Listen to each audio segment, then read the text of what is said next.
Hi hello నమస్తే welcome to social post TV. నేను మీ యాంకర్ పప్పు. ఈ రోజు మనతో స్పెషల్ గెస్ట్ ఉన్నారండి. ఆ గెస్ట్ ఎవరో కాదు, ఇప్పుడు అంటే ఎలక్షన్స్ అయిపోయిన తర్వాత ఇప్పుడు ఒక ప్రభుత్వం ఏదైతే వచ్చిందో నాది ఆంధ్రప్రదేశ్ అని చెప్పుకోవడానికి సిగ్గేస్తుంది. అంటే ఇప్పుడున్న ప్రభుత్వం కరెక్ట్ జగన్ లేదు. Bye bye. ఇప్పుడు ఎలా ఏ పార్టీ రావాలనుకుంటున్నారు? ఇంత డెవలప్మెంట్ కూడా లేకుండా అయిపోయింది. సో ఆయన రావాలని చెప్పి కోరుకునే వాళ్ళలో తమన్నా సింహాద్రి ముందుంటుంది. నిన్న గనక చూస్తే గనక చంద్రబాబు నాయుడు ఒక స్టేట్మెంట్ చెప్పడం జరిగింది. ఇప్పుడు పాలిటిక్స్ ఎట్లా ఉన్నాయంటే పప్పు అది ఒక బిజినెస్. అదే జనసేన పార్టీ పవన్ కళ్యాణ్ గారికి ఏంటిది మళ్ళీ చంద్రబాబు గారికి రావాల్సిన అవసరం లేదు. ఇస్తున్నారు ఈసారి పవన్ కళ్యాణ్ గారు మీకు టికెట్? రాకపోయినా సరే నేను మాత్రం తగ్గేదే లేదు. అండ్ ఏపీలో చూస్తే కనుక కొత్త పార్టీ రావడం జరుగుతుంది, జేడీ లక్ష్మీనారాయణ గారు. నాకు టికెట్ రాకపోతే ఇప్పుడు మనకి టీడీపీ అండ్ జనసేన పొత్తులో ఉంటుంది కదా, అంత పెద్ద సాహసం చేస్తున్నారు మీరు. మరి చూద్దాం తన సినీ కెరియర్ ఎలా ఉంది అండ్ రాజకీయంలో ఎలాంటి ప్రయత్నాలు చేస్తున్నారు, ఎలాంటి మార్పులు కోరుకుంటున్నారు ఏపీలో, తన మాటలు తెలుసుకోవడానికి ప్రయత్నిద్దాం. నమస్తే తమన్నా గారు. హాయ్ పప్పు, ఎలా ఉన్నారు? అక్కడ పప్పు ఇక్కడ తమ్ము. బాగున్నా పప్పు, నువ్వెలా ఉన్నావు? సూపర్. ఓకే. ఇప్పుడు అంటే ఎలక్షన్స్ అయిపోయిన తర్వాత ఇప్పుడు ఒక ప్రభుత్వం ఏదైతే వచ్చిందో ఎలా అనిపిస్తుంది? మీరు సాటిస్ఫై ఆంధ్ర వాళ్ళు యాజ్ ఏ ఆంధ్రగా? మీరు ఆంధ్ర నాది ఆంధ్ర. ఇప్పుడు నేను ఇండస్ట్రీలో ఫ్రెండ్స్ తో కలుస్తుంటాను. నాది ఆంధ్రప్రదేశ్ అని చెప్పుకోవడానికి సిగ్గేస్తుంది నిజంగా. ఎందుకు అంత ఘోరంగా ఉంది ఆంధ్రప్రదేశ్ పరిస్థితి. అసలు బీహార్, ఒకప్పుడు మనం చిన్నప్పుడు బీహార్ అట్లా ఉంటది ఇట్లా ఉంటది అని అనేవాళ్ళు. ఆ బీహార్ కన్నా కూడా దిగజారిపోయింది ఆంధ్రప్రదేశ్ పరిస్థితి. సో అందుకని ఇప్పుడు నా ఆలోచనలు అన్ని మార్చుకుని ప్రభుత్వం మారాలా అని చెప్పి ఒక ముఖ్య ఉద్దేశంతో నేను ముందుకు వస్తున్నాను. ఓకే. అంటే ఇప్పుడున్న ప్రభుత్వం కరెక్ట్ లేదు. Jagan bye bye. జగన్ అన్న బాయ్ బాయ్ అని చెప్పాలని చెప్పి నేను ముందుకు వస్తాను. ఎందుకంటే చాలా మంది అంటున్నారు కదా బాగా చేశారని, కొంతమంది అంటున్నారు బాగా చేయలేదంట. ఒకసారి మీరు వెళ్ళిరండి పప్పు గారు, ఆంధ్రప్రదేశ్ మీ కారు వెళ్తుంటే కూడా ఇట్లా ఎగురుకుంటూ వెళ్తుంది. ఎందుకంటే రోడ్లు వేసింది లేదు, అసలు ఎటువంటి ప్రజలకి సదుపాయాలు లేదు, ఏ మార్పు లేదు, ఉన్నదాన్ని కూడా దిగజారి చేశారు. ఓకే. ఏం లేదు, నథింగ్. ఇప్పుడు ఎలా ఏ పార్టీ రావాలనుకుంటున్నారు? తెలుగుదేశం రావాలా, చంద్రబాబు గారు రావాలా. చంద్రబాబు గారికి రావాల్సిన అవసరం లేదు, ప్రజలకి అవసరం చంద్రబాబు గారు. అదే టైంలో చంద్రబాబు గారు వచ్చి ఉంటే ఈ పాటికి ఆంధ్రప్రదేశ్ చాలా వరకు డెవలప్మెంట్ అయ్యేది. ఇప్పుడు మనం చూసుకుంటే మన హైదరాబాద్లో హైటెక్ సిటీ ఇవన్నీ తీసుకొచ్చిందే చంద్రబాబు గారు. మార్పు తీసుకొస్తారు, డెవలప్మెంట్ తీసుకొస్తారు, ఎన్నో కంపెనీలను తీసుకొస్తారు, పబ్లిక్కి నిరుద్యోగం లేకుండా యూత్కి ఎన్నో ఫెసిలిటీస్ తీసుకొస్తారు. సో ఇప్పటికైనా ప్రజలు తీసుకొని మన చంద్రబాబు గారికి ఓటేస్తే ఆంధ్రప్రదేశ్ ప్రజలు సంతోషంగా ఉంటారు. మెయిన్ రీజన్ కంపెనీస్ తీసుకొస్తారని టీడీపీ పార్టీని సపోర్ట్ చేస్తున్నారు చంద్రబాబు నాయుడు గారిని. అయితే నిన్న గనక చూస్తే గనక చంద్రబాబు నాయుడు ఒకటి స్టేట్మెంట్ చెప్పడం జరిగింది. 3 పిల్లల్ని కనండి, నేను 45,000 ఇస్తానని చెప్పడం జరిగింది. దీన్ని మీరు ఏమంటారు? ఆయన ఏం చేసినా ఆయన మంచిగా చేస్తారు. ఈ రాష్ట్ర ప్రజలు బాగుండాలని ఒక ముఖ్య ఉద్దేశంతో ఆయన ముందుకెళ్తారు. సో మంచి ఉద్దేశమే అయింది. కంపల్సరీ ఆయన వస్తే మాత్రం నాకు చాలా బాగా అన్ని రకాలుగా మన ఆంధ్రప్రదేశ్ అసలు ఇంత డెవలప్మెంట్ కూడా లేకుండా అయిపోయింది. సో ఆయన రావాలని చెప్పి కోరుకునే వాళ్ళలో తమన్నా సింహాద్రి ముందుంటుంది. ఓకే. ఇప్పుడు టీడీపీకి తమన్నా సింహాద్రి గారు సపోర్ట్ చేస్తున్నారు. అదే జనసేన పార్టీ పవన్ కళ్యాణ్ గారికి ఏంటిది మళ్ళీ?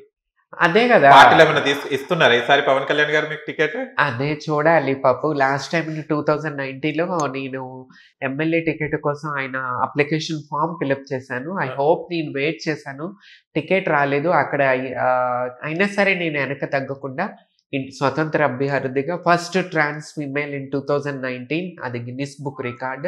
2019లో ఎమ్మెల్యేగా పోటీ చేశాను. ఇప్పుడు కూడా ఎదురు చూస్తున్నాను జనసేన నుంచి పిలుపు వస్తుందని చెప్పి.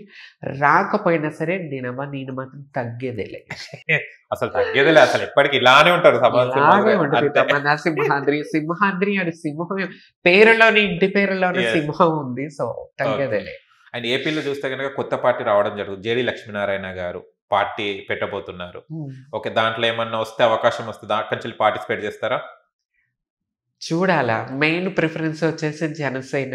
ఓకే. ఎందుకంటే తెలుసు నా దృష్టిలో చిరంజీవి, నాగబాబు గారు, పవన్ కళ్యాణ్ త్రిమూర్తులు. ఆయన వాళ్ళ భక్తురాలని, మెగా ఫ్యామిలీ భక్తురాలని. Main preference Janasena. జనసేనకి వ్యతిరేకంగా ఎప్పుడూ వెళ్ళేది ఉండదు. నాకు టికెట్ రాకపోతే వేరే ఏదన్నా పార్టీ నుంచి ఏమన్నా టికెట్ వస్తే మాత్రం సపోర్ట్, బట్ వైసీపీ నుంచి మాత్రం కాదు. ఓకే, ఇప్పుడు మన టీడీపీ అండ్ జనసేన పొత్తులో ఉంటుంది కదా, మీ అభిప్రాయం ఏంటిది వీళ్ళ మీద? అంటే ఇద్దరు మంచిదే కదా. రావణాసుడి ప్రభుత్వాన్ని తీయాలనేదే ముఖ్య ఉద్దేశం ఉన్న పవన్ కళ్యాణ్ గారికి. సో అందుకని పొత్తులతో ముందుకు వస్తున్నారు. ఆ ప్రభుత్వాన్ని, వైసీపీ ప్రభుత్వాన్ని, వైసీపీ ఈ రాక్షసత్వ ప్రభుత్వాన్ని తొలగించాలని చెప్పి పవన్ కళ్యాణ్ గారు ముందుకు వస్తారు. ఓకే, ఒక హాట్ టాపిక్, మీరు ఒక హాట్ న్యూస్ ఒకటి బయటికి చెప్పారు. ఏంటంటే పులివెంద నుంచి నేను పోటీ చేస్తాను జగన్ పైన అని చెప్పడం జరిగింది. పులివెందల నుంచి నా ప్రయత్నం నడుస్తుంది. ఎందుకంటే లాస్ట్ టైం నా టార్గెట్ నారా లోకేష్ గారు.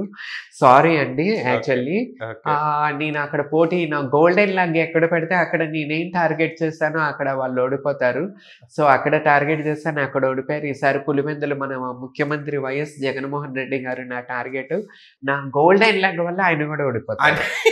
మీరు గెలవడానికి కాదు, అక్కడ ఓడియాలి. ఏదైతే మనం టార్గెట్ పెట్టుకుంటాం ఆ టార్గెట్ పూర్తయిందా లేదా అనేదే కారణం. ఓకే, అంత పెద్ద సాహసం చేస్తున్నారు మీరు మరి పులివెందుల. చెయ్యాలి కదా, సాహసాలు చేసేదే తమ సింహాద్రి. బ్లడ్ లోనే ఉంది, సింహం. ఓకే, అండ్ చూస్తే కనుక షర్మిలక్క రావడం జరిగింది పార్టీలో, ఇప్పుడు కాంగ్రెస్ లోకి రావడం జరిగింది. ఒకవేళ షర్మిల గారు మీకు పిలిస్తే ఒకవేళ వెళ్తారా కాంగ్రెస్ పార్టీలోకి?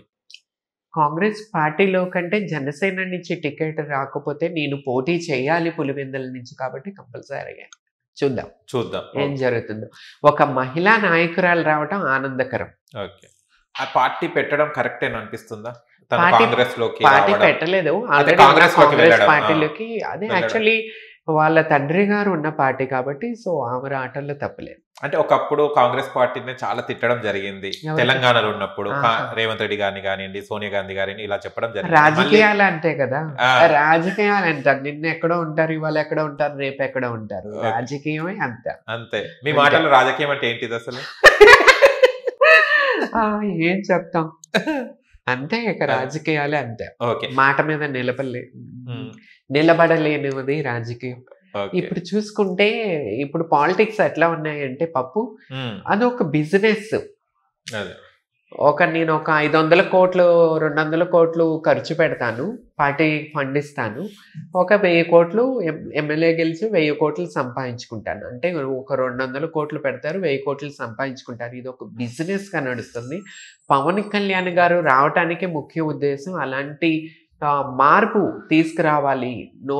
ఓటుకి నోటు అనేది తీసేసి ప్రజలు నిజాయితీగా నాయకుడిని ఎన్నుకోవాలి. ఎందుకంటే మనం ఇప్పుడు ఆంధ్రప్రదేశ్లో ఎట్లా ఉందంటే ఒక మందు బాటిల్కి బిర్యానీకి అమ్ముడిపోయి ఓటేసేస్తున్నారు. వాళ్ళు పెట్టే దాన్ని 5 సంవత్సరాలు భరిస్తున్నారు. అంతేగాని రేపు మనం నిజాయితీగా మన ప్రజల కోసం ముందుకొచ్చిన నాయకుడిని ఎన్నుకుంటే మనం హ్యాపీగా ఉంటామని ఆలోచించట్లా. ఆ టైంలో ఎవడో నోటిచ్చి, ఎవడ ముందు పోంచి, ఎవడు బిర్యానీ పొట్ల వేస్తే వాడు కోటేసేసి ఈ రోజున అదే ఆ చేతులు ఆకులు పట్టుకుంటే ఏం లాభం? ఆ స్థితి ఆంధ్రప్రదేశ్ పరిస్థితి. అంటే చాలా మంది పవన్ కళ్యాణ్ గారి ఫ్యాన్స్ ఏం కోరుకుంటారంటే ఇండివిజువల్ గా పోటీ చేస్తే బాగుంటది అని ఒక సలహా ఇస్తున్నారు. బట్ చంద్రబాబు నాయుడు గారితో పొత్తు కలుపుతున్నారు. దీని మీద మీ అభిప్రాయం? దీని మీద ఏంటంటే మన పవన్ కళ్యాణ్ గారు ఫ్యాన్స్ ఎట్లా ఉంటారంటే చొక్కాలు చించుకుంటారు, తర్వాత ఓటేసే టైంకి ఎవడ కనిపించట్లేదు. సో అందువల్ల ఆయన ఆలోచించి ఉంటారు ఈసారికి ఒంటరిగా రావటం కన్నా కూడా పొత్తుతో ముందుకు వచ్చి సక్సెస్ చూడాలి, జగన్ ప్రభుత్వాన్ని కూల్చాలనేది ఆయన తప్పని. లోకేష్ గారిని చూస్తే కనుక కొంతమంది చాలా మంది విమర్శించారు. బట్ పాదయాత్ర ద్వారా చాలా ప్రూఫ్ చేసుకున్నారు, చాలా సభలలో మంచిగా మాట్లాడుతున్నారు, మార్పు వచ్చిందని అంటున్నారు. మీరేమంటారు? నారా లోకేష్ కంపల్సరీ మార్పు వచ్చింది. ప్రజల్లోకి వచ్చారు ఆయన. ప్రజల్లోకి వచ్చారు. ఒక రిచ్ కిడ్ అని గోల్డ్ స్పూన్ ఫారెన్ లో చదువుకున్నారు, అదేం లేకుండా ఒక ప్రజానాయకుడికి ఉండాల్సిన లక్షణాలు ప్రజల్లోకి వచ్చి, ప్రజల్లోకి తిరిగి, ప్రజల కష్టాన్ని తెలుసుకుని పాదయాత్ర చేసి ఆయన చాలా కష్టపడ్డారు. అంటే ఆయనకి ఇంట్రెస్ట్ కలిగింది. ప్రజల కోసం పనిచేయాలని చెప్పి ఈరోజు వైసీపీ ప్రభుత్వంలో ప్రజలు పడుతున్న బాధలను తెలుసుకున్నారు. ఆయన నిజాయితీగా ప్రజల్లోకి వస్తున్నారు కాబట్టి హ్యాట్స్ ఆఫ్ నారా లోకేష్ గారు. ఓకే. ఎప్పుడు కలుస్తున్నాం నారా లోకేష్ గారు? ఇప్పుడు వెళ్తున్నాను విజయవాడ 31st కాబట్టి టీవీ ఇండస్ట్రీ ఫ్రెండ్స్ కలవటానికి వచ్చాను. ఓకే. వెళ్తున్నాను, కంపల్సరీ కలుస్తాను. ఏందమ్మా పోయినసారి నా మీద పోటీ చేసావు, ఇప్పుడు మళ్ళీ చేస్తావని అంటే ఏమంటారు? అదే ఉందండి రాజకీయమే అంతే కదా, ఇవాళ అక్కడ రేపు ఇక్కడ. ఓకే. ఓకే. తమన్నా సింహాద్రి గారు ఒక ఇంతకుముందు యాక్ట్రెస్ గా చూసాం, ఇప్పుడు మేము ఎమ్మెల్యేగా చూడాలనుకుంటున్నాము. పులివెందుల నుంచి పోటీ చేస్తున్నారు. మీకు విన్ కావాలని కోరుకుంటున్నాం. మీ ఆశయాలు ఏదైతే ఉన్నాయో సక్సెస్ కావాలని కోరుకుంటున్నాం. థ్యాంక్ యూ సో మచ్ పప్పు. ఏపీ వాళ్ళకి ఏమైనా చెప్పాలంటే చెప్పండి మీ తరఫున. హాయ్ అండి, నేను మీ తమన్నా సింహాద్రి. ప్లీజ్ అండి, ఇప్పటికైనా మీరు ఆలోచించండి, నరకాసుని ప్రభుత్వాన్ని తరిమి కొట్టండి, మన చంద్రబాబు గారిని, మన పసుపు జెండాన్ని ఎగరవేయండి. ఈసారైనా మనకి ఇప్పుడు మన ఆంధ్రప్రదేశ్ రాష్ట్రంలో మన క్యాపిటల్ ఎక్కడో చెప్పుకోలేని పరిస్థితి, దాన్ని బట్టి అర్థమవుతుంది.